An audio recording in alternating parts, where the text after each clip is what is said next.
YSR Congress party ప్రధానంగా లేవనెత్తుతున్న అంశం ఒకటే. తిరుమల శ్రీవారి లడ్డూ ప్రసాదానికి ఉపయోగించే నెయ్యి సరఫరా వ్యవహారం పూర్తిగా పారదర్శకంగా ఉందా? ఇందులో ఇందాపూర్ డైరీ పాత్ర ఏంటి? హెరిటేజ్ సంస్థకు దీనితో ఎలాంటి అనుబంధం ఉంది అన్న దానిపై సభలో స్పష్టమైన చర్చ జరగాలన్నది వారి డిమాండ్. ఈ క్రమంలో శాసనమండలి విపక్ష నేత బొత్స సత్యనారాయణ తీవ్రంగా స్పందించారు. శ్రీవారి లడ్డూపై చంద్రబాబు నాయుడు నిందలు మోపుతున్నారు. దేవదేవుడి ధనాన్ని లూటీ చేయడానికి ప్రయత్నాలు జరుగుతున్నాయని బొత్స మండిపడ్డారు. ఇది కేవలం రాజకీయ ఆరోపణ కాదని, కోట్లాది భక్తుల విశ్వాసాలకు సంబంధించిన అంశమని ఆయన వ్యాఖ్యానించారు. ఇక్కడ అనలిస్ట్ కోణంలో ఒక విషయం స్పష్టంగా కనిపిస్తుంది. టీటీడీ లాంటి సంస్థకు సంబంధించిన సరఫరా వ్యవహారాలు అత్యంత సున్నితమైనవి. అందులో ఏ చిన్న అనుమానం వచ్చినా రాజకీయంగా పెద్ద దుమారం చెలరేగుతుంది. అందుకే విపక్షం ఈ అంశాన్ని సభా వేదికగా చర్చించాలని పట్టుబడుతుంది.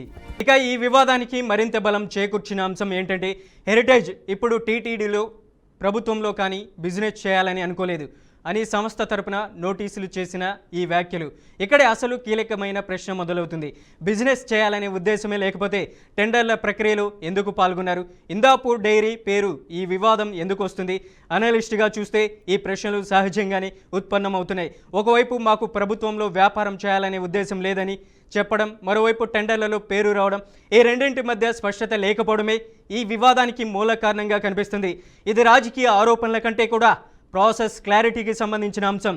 ప్రభుత్వం కానీ, సంబంధిత సంస్థలు కానీ టెండర్ ప్రక్రియ ఎలా జరిగింది, ఎవరు పాల్గొన్నారు, ఎవరు సరఫరా చేశారు, నాణ్యత నియంత్రణ ఎలా జరిగింది అన్న విషయాలను స్పష్టంగా వెల్లడిస్తే ఈ వివాదం చాలా వరకు చల్లారే అవకాశం ఉంది. ఇక మొత్తంగా చూస్తే ఈ అంశం ఇప్పుడు మూడు దారులు ప్రయాణిస్తుంది.